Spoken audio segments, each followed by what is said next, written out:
দেশে বেড়েছে দারিদ্র্যের হার। শহরের চেয়ে গ্রামে এই হার বেশি। সবচেয়ে বেশি গরিব মানুষের বাস পদ্মাপাড়ের জেলা মাদারীপুরে, আর বিভাগ হিসেবে বরিশাল।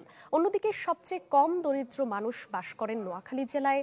বাংলাদেশ দারিদ্র্য মানচিত্র প্রতিবেদনে এমন তথ্য উঠে এসেছে। প্রতিবেদন অনুযায়ী দেশের মোট জনসংখ্যার 19% গরিবের কাতারে।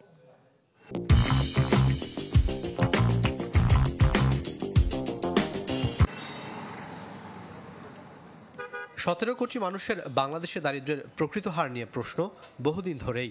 সবশেষ খানা আয় ব্যয় জরিপে এই হার 18.5% বলা হলেও দারিদ্র্য মানচিত্র প্রতিবেদনে আরও খানিকটা বেড়ে যা দাঁড়ালো প্রায় 19%।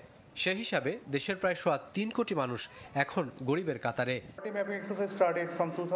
প্রতিবেদনে বলা হয়, দারিদ্র্যের হার সবচেয়ে বেশি পদ্মাপাড়ের জেলা মাদারীপুরে, মোট জনসংখ্যার অর্ধেকের উপরে।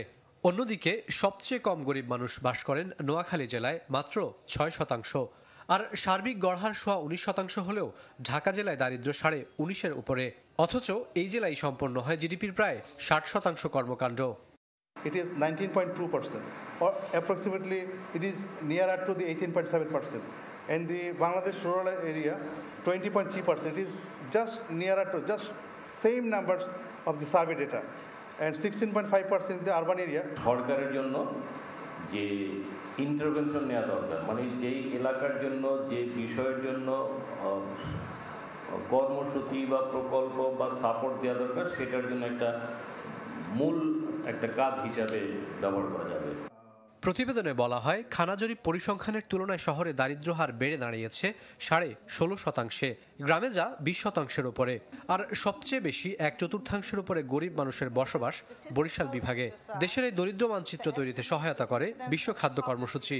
ভবিষ্যতে সহায়তা অব্যাহত রাখার কথা জানান সংস্থার deputy country director. Make sure that in future we can do this even faster.